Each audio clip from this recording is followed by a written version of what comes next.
My name is Charles Vance. You are watching The Wealth Transfer. This is not a rerun. We don't do reruns. This is the same scripture that I've read the last 3 weeks. This is the third week, Revelation 1 and 6. And hath made us kings and priests unto God and his Father. To him be the glory and dominion forever and ever. Amen. Again, I'm Charles Vance. I'm along with Chief Strategist Terry Sacka. Terry, that scripture has so much relevance to what we talk about here on the Wealth Transfer. Welcome everyone to the Wealth Transfer. Good evening. And yeah, we want to keep on that scripture because how many in the body understand and believe that you are a king and a priest? We get our wisdom from the Word of God, biblical principles. We are kings if we make the right choices, understand the global economics as God will show you truth, not what the system of the world is, which is Luciferianly influenced. And with that, you become a king. And with kings and priests, we then have the ability, the authority to get the gospel out to all the ends of the earth. So when the time comes, we are good and faithful servants. So good evening, welcome. And this week we're actually going to dive right into a lot of it. I know we're educating, but you know. No, we got to stop first because I want people to know, and this has been my fault probably over the last year, people don't know who you are. They know that you own Cornerstone Asset Metals. You guys are actually, you mint silver. You help people with various aspects of finances, but tell me what you have done that has brought you to this point. Well, I am an accredited asset management specialist, and I have had multiple licenses in finance, worked with A.G. Edwards, but got out of the system of the world because I realized that what we were trained and what we were brought up into really wasn't true. And there's a reason there's billionaires at the top of the food chain in the banking system, and there's a reason why a lot of 401ks and IRAs are barely breaking even after these collapses. And so I wanted to get into where God guided us all along, and I realized if we would have just been in what God told us to be into, which are things of the earth, dominion over the earth, oil, gas, cotton, then we would be significantly wealthier. So I'm an analyst and a strategist now here at Cornerstone. We are here to help people get their assets diversified properly, educate them, guide them, and then, of course, provide this high-quality, tangible asset into their IRA. When I say tangible asset, I merely mean just the beauty of something that God gave us, which was silver. So now we have, for the last 2 weeks, have been trying our best to get to a place where that we can talk about quantitative easing, QE. Most people, again, and I think we need to mention real quick because this has been in the news for months and months, actually for a few years, but it's like it's just been swept away. When people talk about it, they won't explain what it is. And the average public really doesn't even know what the news agencies are talking about, the news reporters are talking about when they talk about QE or quantitative easing. Tell us what it is. Quantitative easing, if you think of the words, quantity, so they're providing us with quantity of currency. They're printing money out of thin air, basically like sticking it on a copy machine and printing money. But if you print money, you devalue what you are saving. So you work hard, you're saving your money, and whatever you have saved up for retirement, as they print more of this, it devalues what you saved. Best example of this, and this was quantity and easing. They're printing quantity of paper dollars. How much a month? Right now, 65 billion, maybe 55 billion shortly, but it's still, that's unbelievable. They're not taking any old currency out. They're not. No. That's not counting. That's all brand new money. That's brand new money, extra money going into the monetary system. Yeah, because they're trying to ease loans to the economy because the economy is in trouble since 2008. First of all, the average person can't fathom that because that just makes somebody extremely rich at the top of the printing. I'm telling you, not only is it making people rich, it's making people rich in the stock market in certain ways, but not as much we the people. But remember, when they print quantity of this, it devalues your savings, your ability to buy things, your ability to have a quality of life in the future. How best can I prove that? In the 60s, these were equal. Equal now. They were a silver certificate. You take it to the bank. They gave you the silver. They both bought you 5 gallons of gas. They were equal. It was a silver dollar and a silver certificate. It was a silver dollar and a silver certificate. Yeah, okay. Now, They've taken silver out of the dollar. Now, this happened in the late 60s. Silver no longer was in the dollar. Now, today, you take your paper dollar and your silver, they're divorced, they're separate. I take silver, cash it in, I can buy the same 5 gallons of gas I did 40 years ago. Matter of fact, I could buy 8 gallons of gas today. So in 40 years, I've increased my ability to buy gasoline. Well, today, because of the quantity of easing they're doing over the generations, how many gallons of gas can you buy with $1? About a quart, can you? Not even a quart, right? No. So what would you want in your retirement and in your wallet for the future? A quart of gas? 8 gallons of gas? This is what they're doing. Quantity easing takes away your storage of value over time and your wealth and your retirement and all of that and your standard of living. If you would be in the right assets, which God has given us, you would be significantly wealthier. And that's not just from the past, by the way. Going from today forward, people say that all the time. Well, that's great. That was from then. What about now? I'm just telling you, they're printing trillions. We're in worse shape today than matter of fact, in the last just 10 years, not even 10 years, 5 years, we've increased our national debt $8 trillion. We have more debt obligations now with the new healthcare system, and we have baby boomers and all this obligation. We are worse off than we were in 2008. So I'm saying with all the money printing and everything that we're involved in, the new monetary system's coming. It just has to. Your IRAs and your retirement, your quality of life is in jeopardy. And the example I just gave you, explains that. Because Terry, let me ask this real quick, and I don't want to throw something in this because I want us to get to these charts. I think they're so important. Yeah. But the people that are printing this money are getting wealthier and wealthier because they are creating more quantity of it. Yes. But the people that are receiving the money, there you go, getting in the system, are getting poorer and poorer. Absolutely. Because it's cutting the value of the money that they hold because they're not getting Yes. more of it. Yes. So listen, that's very good, and it's good because let's hold that. They're getting more of it in the top of the food chain, Exactly. making wealth. Exactly. We, the people, are getting the inflation. Yes. So the real criminality of that type of behavior is on the poorest of people because of the inflation of food and everything else. So the only way it's really kind of sad. The only way really that we can combat that, and we can combat it by making investments today, even small investments like in things such as silver or any kind of tangible assets. Silver just happens to be the most liquid. Yeah, I mean, you can buy and sell it. And we've talked about this before on various programs that if you will invest in something that God made, yes. something that's an earth product, yes. it always retains its value. Yes. Real estate, that's right. You mentioned copper, oil, gasoline, gas, anything like that. Water nowadays, you could invest in anything. It's still things of the earth, that's right. So, and instead people are investing in paper, what you have called the last couple of weeks fiat, which just means fake.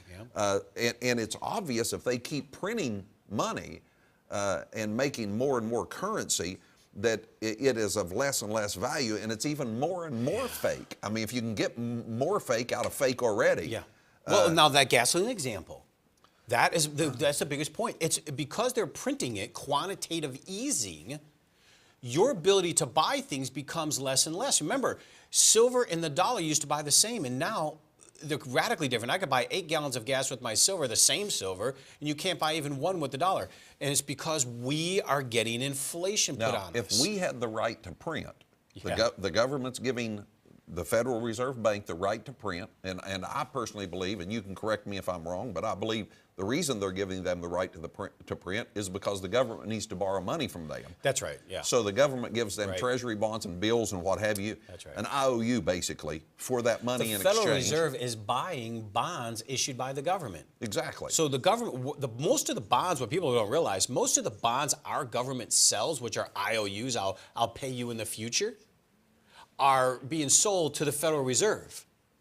So we as a nation... That makes the people on the top of the Federal Reserve that are the investors in bankers, the banking they're the system, bankers, yes, the bankers, that's right. They are becoming wealthier and wealthier. Yes. At the expense of we, the people. Exactly. Yeah. Now, people can do the same thing with IRAs and any kind of retirement.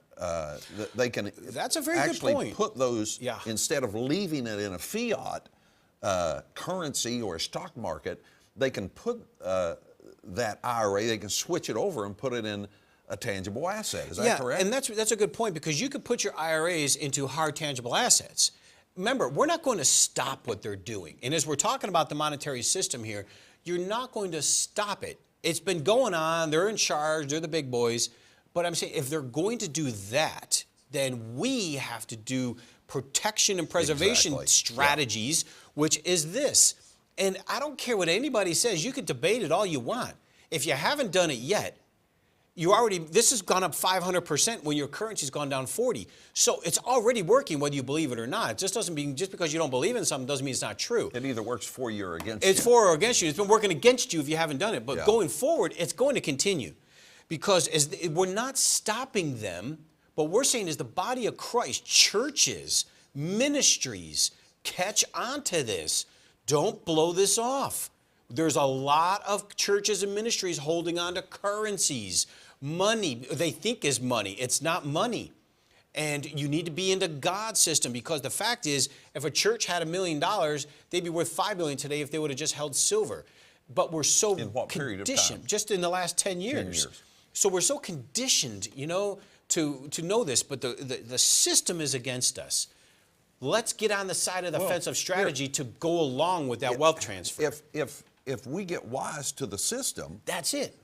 they don't want us to get wise to the system. Well, I don't know if we it's beat the system. Yeah, I don't know if it's they don't want you to get wise to it. They're just doing what they're doing for their purpose. Well, yeah, but I wouldn't want people to get wise to it if I were doing it. Well, I mean, if I had that mentality. You know what they're going to do, though? The thing is, hey, if you profit that much, you're just going to pay taxes. But if everybody got wise to it, well, then they would end it would shut the system down. It would shut the system down. Right, because they're not going everybody would be investing in something that would be a hard, tangible asset. And you know why everyone's not going to get wise to it? Not everybody likes chocolate. You're exactly right. So, you know what I mean? No matter what happens. And some people are really just, I'm trying to think of a kind word, but I can't think of one. Some people are just lazy. Oh, well, definitely that's probably part of it. I knew people that had... Pessimistic, yeah. 15 years ago that had 12 and 15% interest on a fixed rate on a home loan, and that had great credit. And there was nothing wrong with their credit. And when stuff dropped down to 2 and 3% for home loans, they didn't refinance. I said, refinance. They said, we're afraid to. Yeah. We don't want to. We don't want to go through the trouble. We'll just keep paying. We're fine. You know we're what? okay. Matter of fact, Charles, and there's some people that will do that. That fear is exactly why most people did not go into a tangible asset even 10 years ago, when we knew when 2011 or 2001 hit and when 9/11 hit, we knew we were in a lot of trouble. The dollar started collapsing. Most people didn't make a change. They didn't understand it, and they were fearful. That fear cost them severely in economics. So what we're trying to say is you got to understand. You guys, your company actually does a packet that helps people understand so that you can make an educated decision. It will give you the economic data. It'll educate you, guide you so you can make that decision so you can be properly diversified. It'll guide you on IRAs and how to simply roll them over to tangible IRAs so you could be part of that wealth transfer that's coming. And it'll give you instructions how simply it is to do so. So if you do have assets to protect, just register on the website or give us a call and we'll guide you through that information, because the best really investment there is an education, just simply. So let's just kind of start off here. Now, I'm going to put into this graph, the way we do this, I want you to look at it. I'm going to set it up there for a minute because I got to explain it. So we're not going to move through this quickly. But this is going to be kind of how it started. Now, this first graph goes from basically the 1920s. After the Federal Reserve was created, after we've gone through all this tit for tat on what our money was, and the central banks had their problems, and they started the central bank in 1913. Through the 20s up to the 30s, we all know what the 30s were, right? The Great Depression. The Great Depression was very serious. And then this graph is going to show, the box that's going to pop up is going to show the Great Depression period, and then I'm going to explain it. So just kind of take a look at it, and I'll guide you through it. So let's put up image 1, and I'll let you see this. Now, this is where the U.S. currency circulation versus gold. That box you see there is the period of Great Depression from 1931 to 34. The darker blue line there is actually the line that holds the currency notes. That's on the top. That's the blue line is the one that spikes up. Yeah, in case people can't see In it case real you can't easily. see, yeah, that's the one that shows that big spike inside the box. And then the red line is the one below. The red line is the amount of gold that we had. As you can see where that... Wait, who we? You talking about the banking system? Yeah, the actually banking system held the gold. Because we mix that up in our minds sometimes. Like, well, the government's holding all this gold, but it was really the banking system. Yeah, now that image, what it is we were gold oriented. Our money was gold, 1 to 1. Now, what you see in that box, that dotted line box on the left, as you noticed all the way on the left side, the red and the blue lines were pretty much equal. And matter of fact, we always had more gold than we had printed currency. Soon as that hit that box, you notice that the printed currency detached from gold, and the gold is below there. And then if you notice, all of a sudden that spike straight up in gold holdings and then off to the top of the right. That is the gold that was given to us in Europe. Now you can take that off now and I'll explain this. What that meant is that spike during the Great Depression, our currency and gold were equal. We were moving along. The Great Depression hit, and remember, back then in our monetary system, a $20 gold piece went to the bank, and you had a $20 currency note. So grab that currency note there, because that's a good one. This is an actual $20 currency note. This was a coupon that you took to the bank and got a $20 gold piece. It was 1 to 1. Our money was gold and silver at the time. Gold and silver was the money. So these were coupons.